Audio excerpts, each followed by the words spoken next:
and for most businesses to have that capacity to flex their capability. Now, if you talk about a contingent worker who's appropriately onboarded for an assignment, that assignment comes to an end, and you want to bring the engagement to an end. That's really how it ought to go, and that's how it goes. 90 out of 100 times. Now, I think that the keys is to have proper visibility of everyone at the start of the relationship.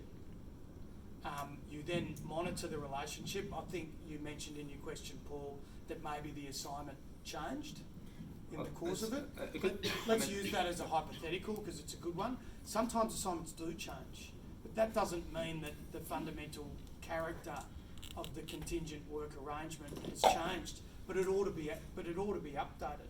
There might be a mechanism under the contractual terms to have a variation, a new schedule which is executed, which reminds people of how it might be able to be terminated. So that's your middle piece of managing it.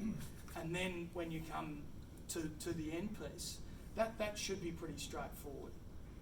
Now, it's more straightforward if it's been 6 months or 9 months or for a very defined project compared to if it's been 8 years or 10 years or something like that. But I think provided that you manage all of those parts properly, then you shouldn't go into every termination of a contingent labour engagement thinking that you're on absolute redlining risk.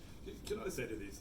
Be really careful about engaging one-dimensional contingent labour suppliers. Okay, it's just not possible anymore. So be really careful. I'm going to go back to this point that there are an increasing number of suppliers out there who think that this can all be done on a platform without any humans involved.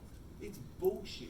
Okay, because humans change, projects change, contracts change, the way in which we work change. The way in which we're treated gets changed. So you've got to actually have a provider that is multi-dimensional and actually knows when things need to be responded in a different way. It's just like good human resource management, good procurement management, good general management. This idea that there's one homogenous worker who starts and continues to work, it's bullshit. Okay? So if you don't work with a highly sophisticated supplier who can actually change and do their bloody job, and their job is to employ and to engage and to manage, okay, and not set and forget, then you're going to continue to find problems, in my view, as we see litigation and the confidence, the nudging towards litigation continue to increase.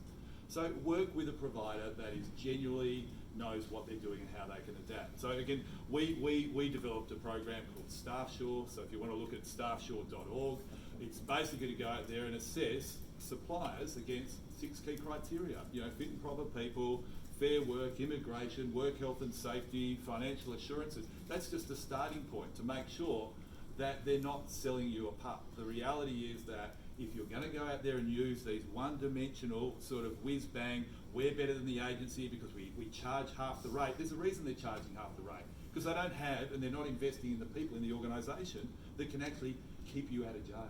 So I'm going to be really, if I've not already been outspoken on that point.